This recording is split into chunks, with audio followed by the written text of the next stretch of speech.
And I saw you were, like, on a reality show in England, and now you're a full-blown woman. Oh, come on, Howard. That's absolutely ridiculous. What part of that was ridiculous? It's just ridiculous.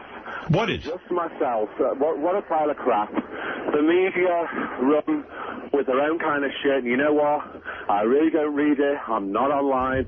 Don't care what they say, as long as they pay. So you didn't have the operation? Absolutely not. Why would I want one? Oh. Oh, you... Whoa. Pete. You know, this is sounding pretty retarded for people. Just because somebody looks a bit androgynous doesn't mean they necessarily have a vagina. Oh. It's a bad connection, but in other words, what you're saying is you still have a penis. Absolutely, a big old huge one.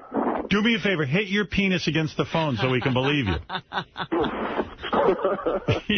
He's by a schoolyard. That wouldn't be a good idea. Howard, can you hit yours against the phone? Oh, please, it's so tiny. I have a clitoris. I'll bet it smells. Yeah, you're probably right. Hey, it's cheesy, huh? No, a little bit. Hey, Pete. Yeah. So, how old were you when you put out the song, I Want You Right Round, you know? You spin me right round. Right. It was in 1985. I think I was born. It's about 1929. No, 1959. I'm not counting the numbers. Now, I remember, like, you were, you know, a young guy and everything. What happened? You never put out that many more songs, did you? Like, I did, but I ran into corporate America. And as I'm sure you yourself know, it's a difficult territory to negotiate and survive in if you're not willing to play ball. So what you're claiming is you're a transvestite, not a... I'm absolutely not. Absolutely not. I'm not sitting with labels. I'm not saying gay, straight, transvestite, white or black. I come from a different environment, and I don't concentrate on those kind of labels. But you were married to a woman for like 20-something years, right? 28, yeah. Yeah, and then you broke up, and then you took up with a dude, right? Yeah, she's my best friend. I see her every day. I got married to a guy. He's here right now. His name's Michael. Boring old cliches, repeat the old interviews. I just don't see gender. I see people, and I fell in love with a guy, and I fell in love with a woman, and that's my journey. Do you have children?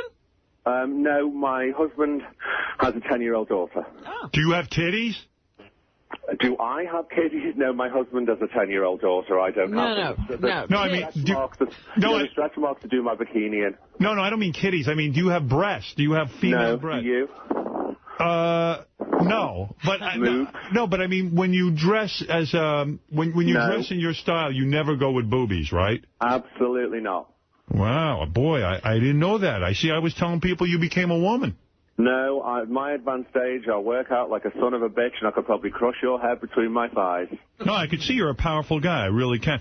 And, you know, I was on the Internet, and I saw that you had a problem with your lips, that you had gone to get some sort of cosmetic surgery with your lips. Yeah. Well, that's the subject of I know you've got a great sense of humor, and so have I.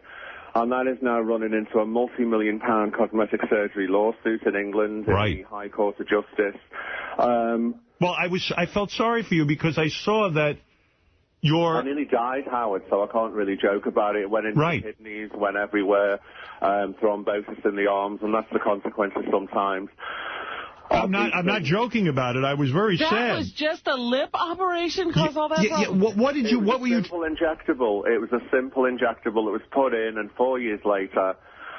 kidney stones started, thrombosis in the arm, all kinds of illnesses, and then the face nearly fell off. So I spent 2 years in Italy under the care of a cancer reconstructive surgeon, having my face reconstructed, and 2 years in Italy undergoing 2 operations a week under general anesthesia to try and save your face, and it's ongoing.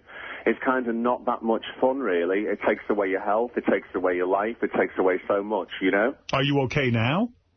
It'll be ongoing. It can go off at any time, and the lawsuit's gaining, serious ground now. And the point is, no matter how much you can give me, you can't give me back those 2 years of my life. And also, I was unable to sing for 5 years, and any work that I took, I always had to be a doctor on hand. But at some point, you think, oh, fuck it, I'm going to go for it, you know? Right. Now, your lips now are very large. Is that because of the reconstructive surgery? I wanted them that way. You wanted them big? I see. And you've had a tough life, I would imagine, when you're ultra feminine And you're a young... I never was ultra-feminine, Howard. I wasn't brought up that way. I'm from a German background. I wasn't ultra-feminine. The idea of cloth and clothes actually defining gender, it was really not in my curriculum. It didn't matter. I really don't see how a skirt makes a woman or trousers make a man. No, but I mean, when you were a young boy and you were you very feminine? Did the kids pick on you? There was no kids where I grew up. It was a very isolated village, so I grew up totally alone with my parents. Are you for real? Yeah. There were no children around where you grew up? Very few, and I think they were all kept behind locked doors when I took to the streets with 2 false Pocahontas plats and a pair of moccasins. Well, that's what I mean. You must have taken a lot of heat from the locals. Well, nobody said anything, and it was a very civilized country village. It wasn't, Harlem. Then why did you grow up depressed and attempting suicide if it wasn't such a tough life? Because my mother was going through an incredibly terrible time because she was a Holocaust survivor. Of course, that wasn't explained to me. Kids can't really quite understand what's going on in the home. You wonder why your mother's overdosing on pills, trying to cut her wrists. You don't know anything about the Nazi occupation and stuff like that. And then many years later, it came to fruition. Of course, I was trying to top myself. I couldn't live in that situation. But I left home very early and moved to the city. Isn't it true when you were a young boy that you were raped by a man? Yeah. Right. How young? Probably 13. 13? He raped you?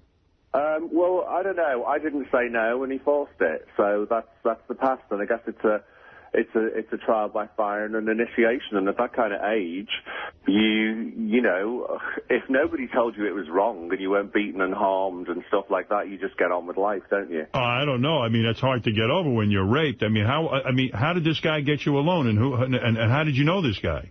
I flirted. You were flirting with him? Mm. And where did he take you?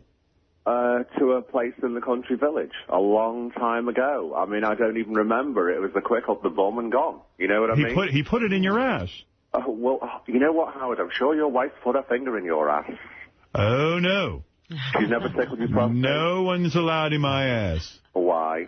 Because I can't handle it. That's not my thing. Of course you can. I bet you go to those sleazy New York bars and pick up trannies. All right, so what? But you don't have to embarrass me by saying that on the air. Steve, when something's up your... Pete. Pete, who's Steve? I'm sorry. All right, you go ahead. Pete, when something's up your bum, do you go...